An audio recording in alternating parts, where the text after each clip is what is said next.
Hi everybody, this week's viewer mail is from Bill Mayo of Blanchard, and he writes, have you guys not getting a show in one day ever went back days later dressed the same to try to finish the show? No, Mike, we tried to do the show all in one weekend, get the whole show all at one time. It's a little bit better that way. And plus, Bill, we would never want to jeopardize the integrity of the show by not shooting things as they happen. And if you do it that way, I mean, you've got to really worry about the clothes that you've got on. You've got to remember the same clothes. You've got to try to wear them again. Just real difficult to do it that way. So, Bill, we appreciate the letters week after week, so you guys keep them coming. Hi, folks. Welcome to Hunt, Sleep, Fish. We've got a great show today. We're going to take you to Lake Fork in eastern Texas. You know, Lake Fork is known nationwide for big bass. Really looking forward to it. I'm hoping to catch some big bass. I think you're really going to enjoy the show. Please stick around.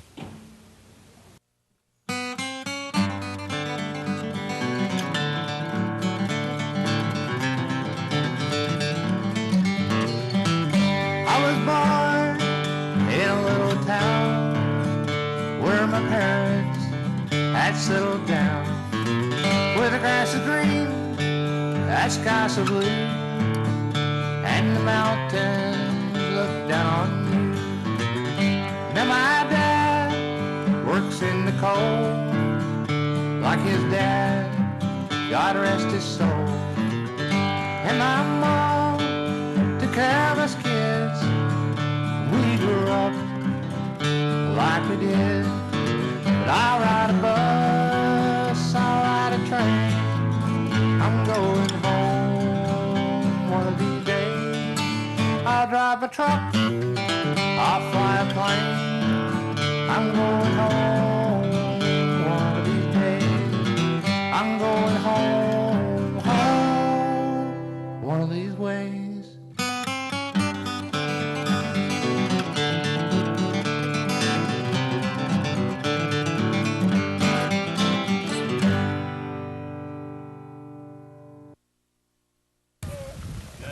Is that the shirt you had on yesterday? Hey, everybody. We're down here at Lake Fork, Texas today, doing some bass fishing. And I don't believe I've ever seen it this foggy on a lake in my few years of fishing. And we're down here with G&G Guide Service, and we're going to see if their bass fishing is any better than their football teams are.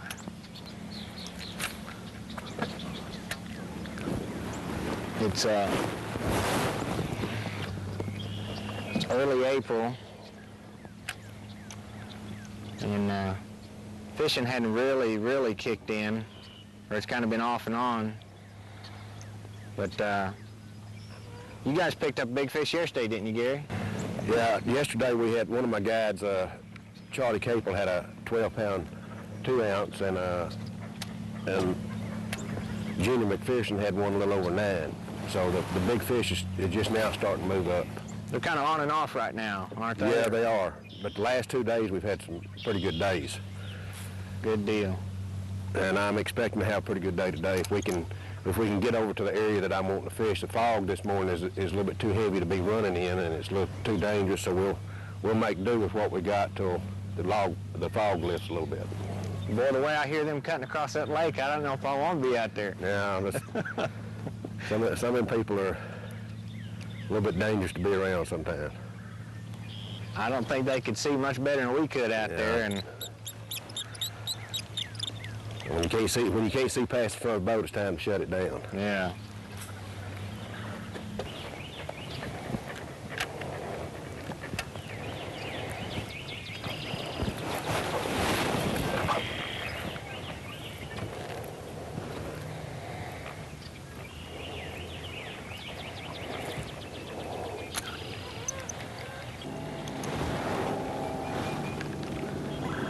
Looks like we ain't the only boat on the water.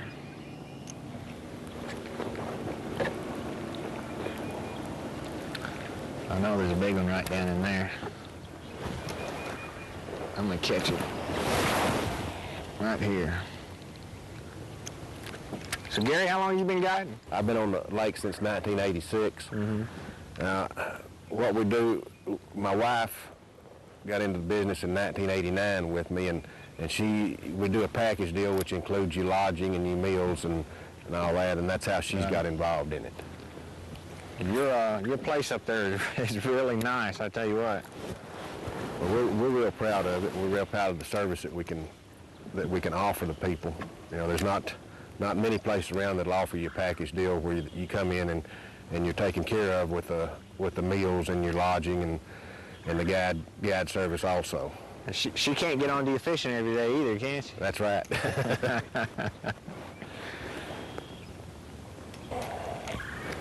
My wife wouldn't know what to do if I made a living fishing. Now, you guys got a nice setup, though. And we appreciate you saying so. That, I could never talk my wife into going out camping with me or anything like that, or roughing it, if you will, but I bet you I could get her down there to your place. I think she'd like that. You have a lot of couples come down like that? Yeah, we have quite a few husband and wives, and we've got one coming in this afternoon or tomorrow that the girlfriend give her boyfriend a trip down here. Kind of surprised him on his birthday with it. Well, that's the kind of presents you want right there.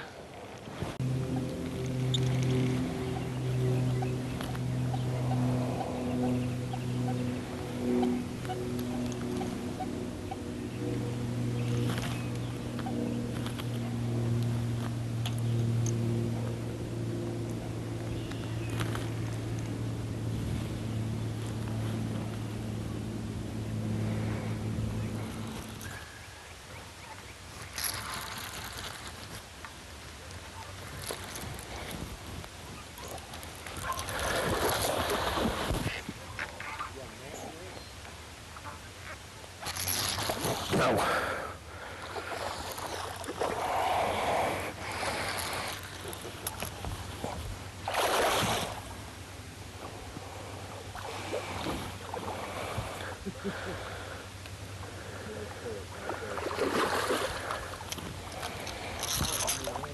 I got him.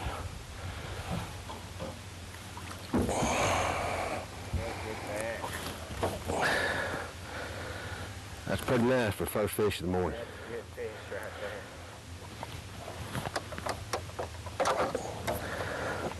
there. Good fish. What do you think he'll go?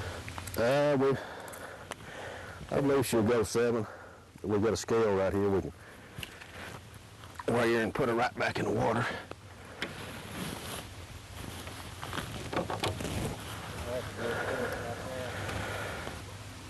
And we'll see what she weighs, and we'll get her back in the water right quick. Get in closer, Jim. 7.5. 7.5. Now, is she spawning or is she letting for fish? No, you see how she's bruised up? Right. That's from they actually will beat herself against a log or something to loosen her eggs, and she's pulled up in here to spawn. See that tail? Yeah. So she was on the bed. So let's ease her back in so she can go back over to it. Good fish. Thank you, Will.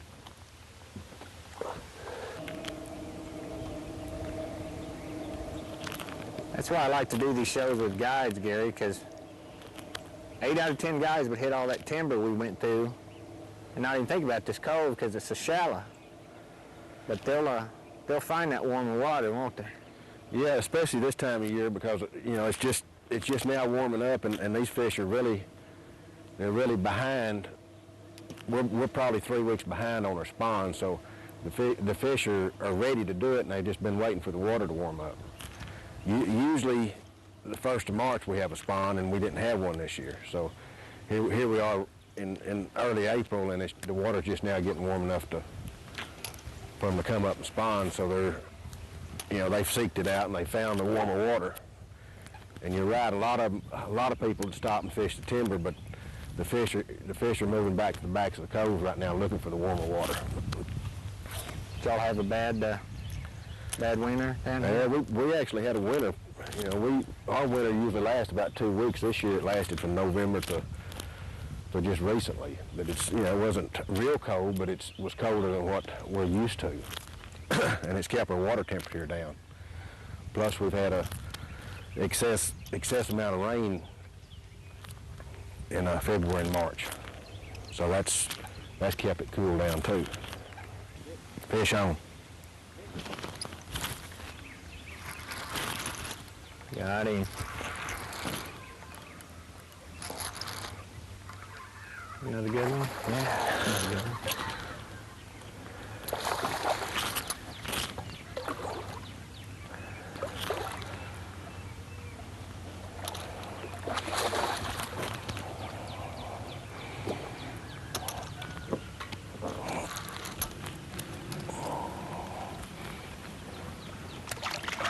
Man, oh man. They got any little fish in this lake? Oh yeah.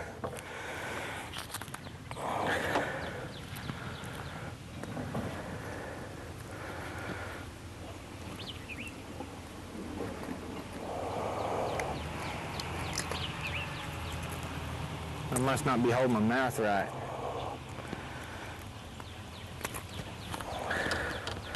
That's a good 5-pound fish.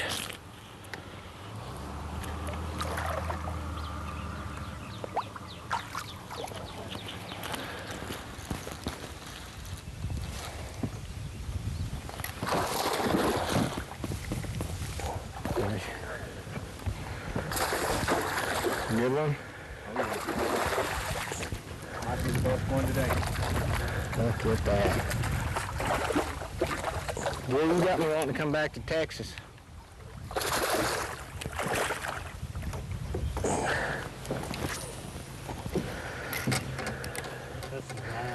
Some nice fish in here.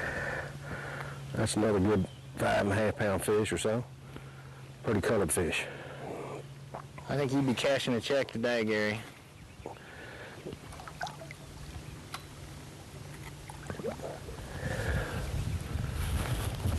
A wacky worm.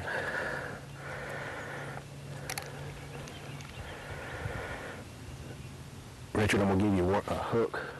Oh, Now they'll hit that lizard. If you want to change, I'll give you a hook right quick. yeah. No, I think I done figured out it ain't the arrow, it's the Indian. unless he's got them tied up down there by little barrels, so he knows where they're at. Somebody, I think, underneath this boat hooking these on. I'm gonna catch one in a minute. It's just law of averages. Look at the size of that crappie. Would you look at that crappie? Are you kidding me? Look at that. Is that a crappie or is that a crappie? Since I can't catch these bass, maybe I ought to tie on a jig, Gary. All right. You probably could catch quite a few of them right now.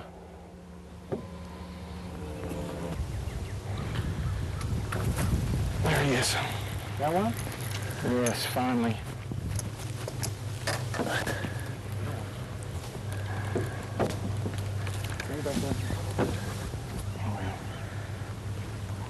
Finally. Oh. I must have hit one of your barrels you had these fish tied up in, Gary. Yeah, I tried to keep that from you, but you must have found one of them. Boy, I had him good, too. So that's what Texas bass look like, huh? I'll tell you what. Man, they almost look like Kentucky's, all that color in them. They get a good dark color on them when they get up in the shallow There water. you go. Go grow up and let my boy catch you one of these days. All right, now I got a lot more faith in myself. Hey, Gary, got one. You guys stay tuned. We'll be right back with more Hunt, Sleep, Fish. I would like to show you a rig that I use on Lake Fork to produce some fish when other rigs don't work for me. The first thing you do, we have a straight worm, where it be a Zoom, Cream, or any other brand of worm. You insert a weight in the head of it like a nail. You take the worm, and about halfway down, you just run it through and bring it back out. Put it on through and turn it, and hook it where it'll hang straight. Now actually that's upside down to what a Texas rig would be. When it comes through the water, you're pulling it's in a U shape, and when it falls head first away from you. And that is the tip of the week.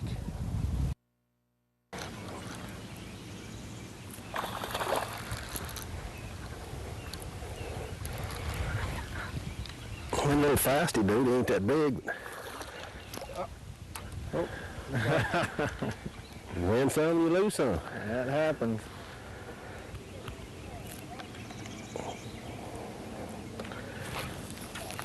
I'll show you something. That fish never pulled that worm off a hook. Never even pulled the hook out of it. There we go. There we go. There we go. Must not have been holding my mouth right earlier, Gary. No, I got him. This is the littlest fish I've seen all day. This is my normal size fish here. You got me excited about catching one of these big ones, though. All right, a little bit bigger. A good one? Yeah, that's a nice fish for sure.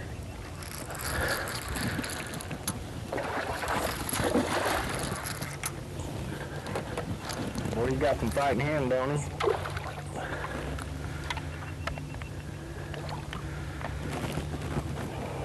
I don't think he wants to get me. You don't want to give up. You need a hand, you holler. I got it. Good fish. Look at that. What's the markings he's got on him? You'll see quite a few like that. You know, not the excess number, but you'll catch one every once in a while with spots on it. And that one's kind of unusual because it's got several. You may catch one that's got one or two on it. Yeah. There you go. Oh, that's a big bass in here. Thank you, man. You probably tell me we ain't caught big ones yet, have you? I classify them some good, nice fish. You know, my trophy standard is 10 plus. But there's nothing wrong with you know, catching 4 and 5 pound fish quite a bit. Got him? There he is.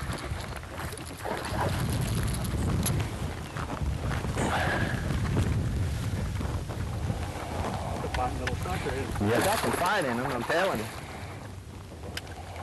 They got some fight in them. They really. Yeah, but they're getting smaller instead of going the other way. We need to get a little bit bigger with them. You caught enough big ones this morning. Hey everybody, I had a great time today. Gary, I appreciate you taking us out. Well, I've enjoyed fishing with y'all. I mean, I'm absolutely impressed with Lake Fork now. I know I hear so much about it. Yeah, it's a good lake. It'll surprise a lot of people. You was beginning to think I couldn't catch fish though, wasn't you? Yeah, I had a lot of faith in you. You give me enough time, I'll usually pull one or two out of there. Anyway, I want to thank you guys for tuning in. I want you to take your kids out fishing. God bless you and your family, and join us next week on another adventure on Hunt, Sleep, Fish.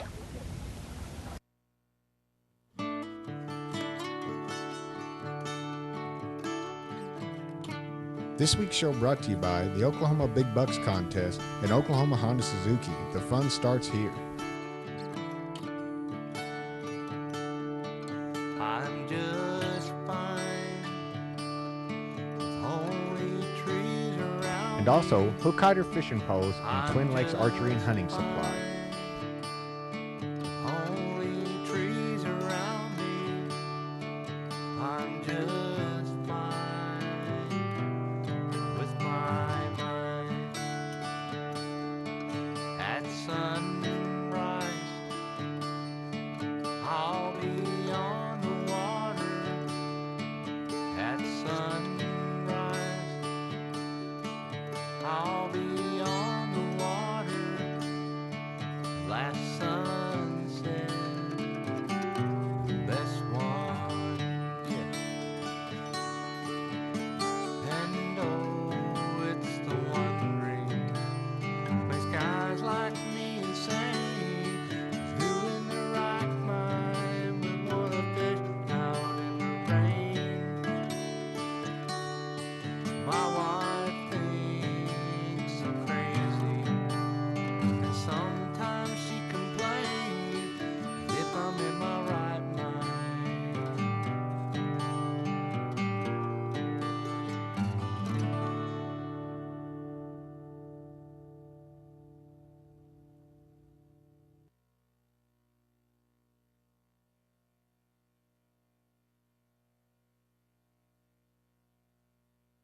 Take 2.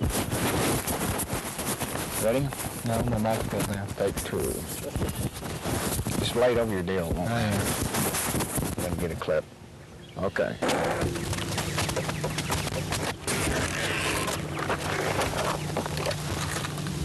More batteries. God bless, man. We're just fading, man. I'm gonna buy 7,000 batteries one of these days. CNG guide service. Okay, let it roll. Ready? Is it still recording? Yeah. Besides, Bill, we would never want to jeopardize the integrity of the show by not filming things as they happen. You know, it's just real difficult. You'd have to remember the same clothes that you've got on. You'd have to...